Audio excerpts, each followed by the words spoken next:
Nous avons chez Pepsi un processus de vente nommé PEPSI. Il s'agit d'une approche stratégique pour prévoir une opportunité de vente au cours de laquelle il faudra préparer des questions pertinentes, donner des informations menant aux besoins des clients et s'attendre à vaincre des objections.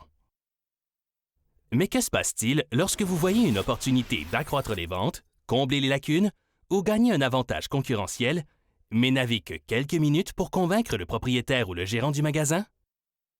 Pour ce type de vente rapide, nous vous présentons le processus PEP. Ce n'est pas une nouvelle forme de vente, mais de simples techniques de PEPSI afin d'obtenir un oui lorsque vous avez un temps limité pour vendre et que l'objectif de la vente n'est pas complexe. Je viens juste de finir la mise en rayon et le rangement des stocks. Les frigos devant sont pleins, donc ça devrait aller. Besoin d'autre chose? Non, ça va aller, merci. Il faut que ces réfrigérateurs soient remplis. On va voir beaucoup de monde avec les publicités de demain. Avec cette pub qui sort demain, vous croyez qu'il y a assez d'emballage de 6 canettes de 16,9 onces sur les tablettes? Je pense que ça ira. Et nous en avons encore beaucoup en stock. C'est vrai qu'on n'a pas tout mis en rayon. J'aimerais vous montrer pourquoi on en a commandé autant.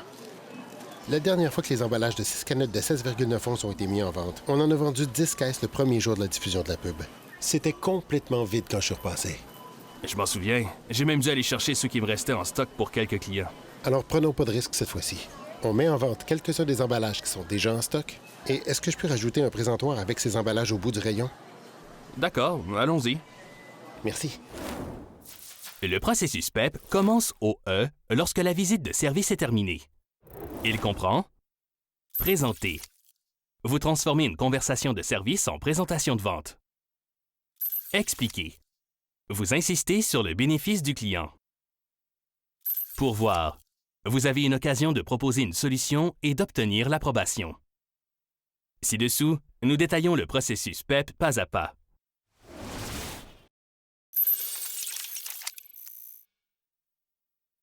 Lors d'une visite premiere, nous pouvons voir une opportunité d'accroître les ventes.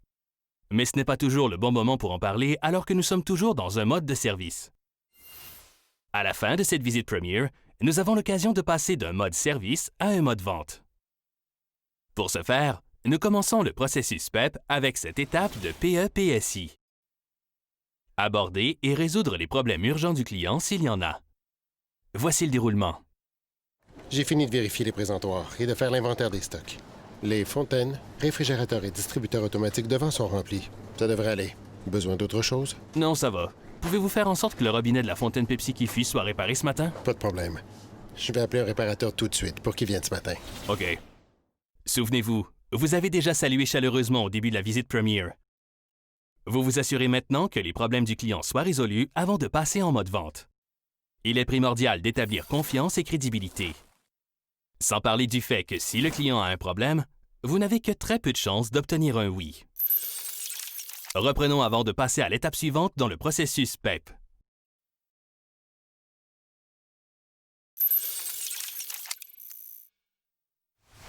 Il est temps de faire parler votre client. Nous posons des questions ouvertes et écoutons les réponses. Des questions ouvertes nous donnent des informations pour savoir comment se sent notre client en relation avec ce que nous voulons lui vendre. Mais si votre question est trop vague, nous n'obtenons pas de réponse permettant d'avancer. Alors nous posons plus de questions, mais nous ne sommes plus dans une situation de vente rapide. Dans ce type de situation, nous n'avons souvent le temps que pour une seule question. Observez les questions suivantes. Si vous remarquez que les stocks du client ne suffiront pas avec le lancement de la publicité, quelles questions posez-vous? Ce sont toutes des bonnes questions, mais la troisième est la plus pertinente. La question 1 fait parler le client, la question 2 laisse des problèmes en suspens, la question 4 saute une étape pour parler des ventes. Dans cette étape, nous voulons que le client parle d'une opportunité particulière. Revoyons cette étape dans l'exemple de la vidéo. Il semblerait que l'été se vende bien. Quelles sont les tendances que vous avez observées au niveau des ventes de boissons fraîches? Nous avons vu le premier P de PEP en 2 étapes. Aborder et résoudre les questions urgentes et poser une question ouverte et écouter. Révisons cette étape avant de passer à la suivante. Après l'étape présentée, qui consiste à aborder les problèmes urgents du client, puis de l'entraîner dans une conversation avec une question ouverte, ce qui prend environ 1 minute, nous passons à l'étape de l'explication des bénéfices au client. Dans cette étape, nous montrons aux clients comment reconnaître une opportunité de vente avec les 4 C. Comme pour PEPSI, il s'agit de faits que vous obtenez de Smarter, comme le commerce parfait, l'outil Advantage et les fiches de vente. Dans une conversation PEP, il n'y aura peut-être que le temps pour un seul fait 4 C. Dans ce cas, profitez intelligemment de la situation. Voici une situation dans laquelle vous voyez une occasion de placer une palette Aquafina. Vous avez 4 faits. Lequel montre au client comment reconnaître une opportunité?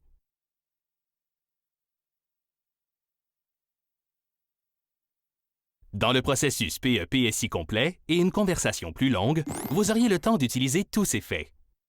Mais ici, vous voulez que le client reconnaisse rapidement l'opportunité particulière consistant à mettre une palette en présentoir. Le fait avec le plus d'impact est probablement le suivant. Qui d'autre profite des ventes de ce même présentoir? Revoyons cette étape dans l'exemple de la vidéo et révisons. Je peux vous montrer quelque chose? Les ventes d'eau de catégorie haut de gamme ont augmenté de 18 % parce que la clientèle cherche la qualité. Nous en sommes à environ 90 secondes et nous avons fait les 2 premiers pas du processus PEP. Présenter une opportunité et en expliquer les avantages. Il ne reste que la dernière étape, la plus importante, pourvoir. C'est une étape simple. Proposer une solution et demander l'approbation du client. Nous savons d'expérience que conclure une vente n'est pas simple. Mais le processus PEP ne concerne pas de vente à grande échelle ni les situations « ça passe ou ça casse ». Il ne concerne que les petites occasions quotidiennes. Demandez et obtenez un oui ou un non. Si la réponse est positive, c'est super. Si elle est négative, nous aurons d'autres occasions et nous pourrons réessayer lors d'une prochaine visite. Alors prenons pas de risque cette fois-ci. On met en vente quelques-uns des emballages qui sont déjà en stock. Et est-ce que je peux rajouter un présentoir avec ces emballages au bout du rayon? Je ne crois pas. Il y a quelques autres produits qu'il faut que je sorte des stocks maintenant. C'est d'accord. Je comprends complètement que vous soyez pris tout de suite. Les rayons sont remplis et je viendrai voir demain comment ça se passe. Bien. Si c'est si facile, pourquoi ne pas faire court et demander pour cette palette ou cet étalage latéral? Rappelez-vous, chaque contact avec un client permet de construire un climat de confiance et de crédibilité, ou non. Dans une conversation PEP, on mise sur notre crédibilité. Revoyons encore une fois toute la conversation PEP avec la demande à la fin. Je viens juste de finir la mise en rayon et le rangement des stocks. Les frigos devant sont pleins, donc ça devrait aller. Besoin d'autre chose? Non, ça va aller, merci. Il faut que ces réfrigérateurs soient remplis. On va voir beaucoup de monde avec les publicités de demain. Avec cette pub qui sort demain, vous croyez qu'il y a assez d'emballage de 6 canettes de 16,9 onces sur les tablettes? Je pense que ça ira. Et nous en avons encore beaucoup en stock. C'est vrai qu'on n'a pas tout mis en rayon. J'aimerais vous montrer pourquoi on en a commandé autant. La dernière fois que les emballages de 6 canettes de 16,9 onces ont été mis en vente, on en a vendu 10 caisses le premier jour de la diffusion de la pub. C'était complètement vide quand je suis repassé. Je m'en souviens. J'ai même dû aller chercher ceux qui me restaient en stock pour quelques clients. Alors prenons pas de risque cette fois-ci. On met en vente quelques-uns des emballages qui sont déjà en stock. Et est-ce que je peux rajouter un présentoir avec ces emballages au bout du rayon? D'accord, allons-y. Merci. En conclusion, PEP n'est pas une nouveauté. C'est le processus PEPSI que nous connaissons tous, mis à jour pour les situations de vente du quotidien.